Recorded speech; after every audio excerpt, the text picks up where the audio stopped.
When a person brings stories from their idealistic imagination into reality, the consequences of lying can be lasting and affect more lives than merely that of the storyteller. This scene demonstrates two characters' imaginative stories and the contrasting ways they choose to present them to the world. The scene begins with an establishing shot of the house and with Bryony writing her story in the garden on her perspective of what happened between Cecilia and Robbie at the fountain. We hear Bryony rapidly reading her story and the audio overlapping of the sentences.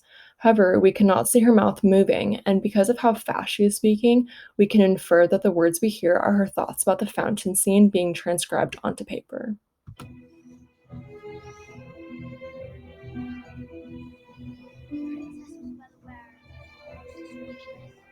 That made it no easier to recognize when a spell she felt in her heart for so long.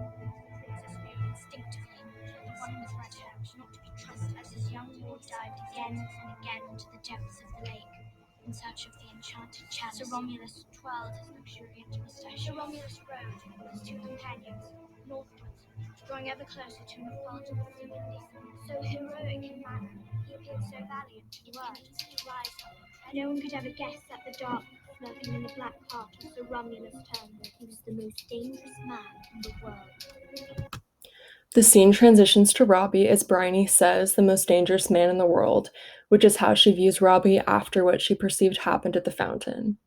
Bryony convinced herself that she knows the true story of what happened between Cecilia and Robbie, but she doesn't. She's too naive and encompassed by what she saw that she does not stop to wonder if her perspective of the fountain scene is all just in her imagination.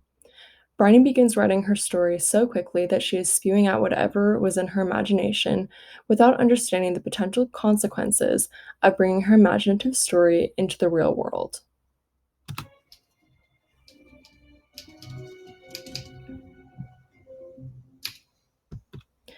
As the camera transitions to Robbie, he's typing furiously at his desk, sitting in high contrast lighting. The high contrast lighting conveys Robbie's intense feelings for Cecilia and the harsh reality that he can't tell her exactly what he's thinking because he knows that that might ruin their friendship.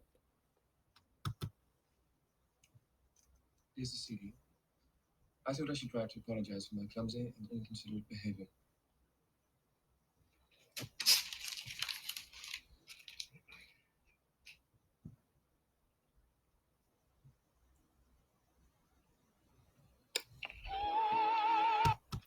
Robbie starts playing opera music to focus on the letter and to fill the silent room because he can't be alone with his thoughts.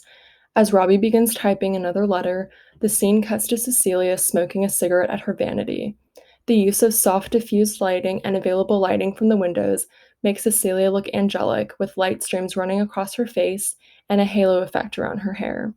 This is how Robbie views Cecilia in his mind. He views her as a woman with no imperfections.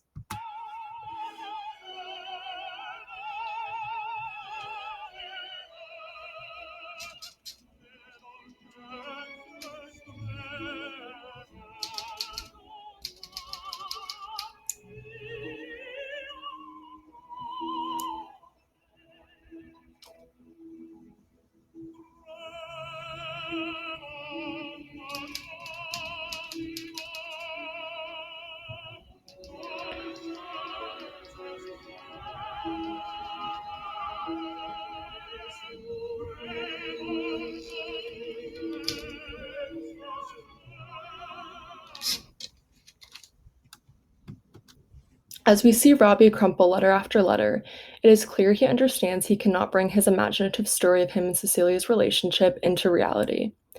The sound bridges of Robbie ripping up every letter and resetting the music represent his frustration that he cannot write his imaginative story to Cecilia because he knows that that story can only exist in his head.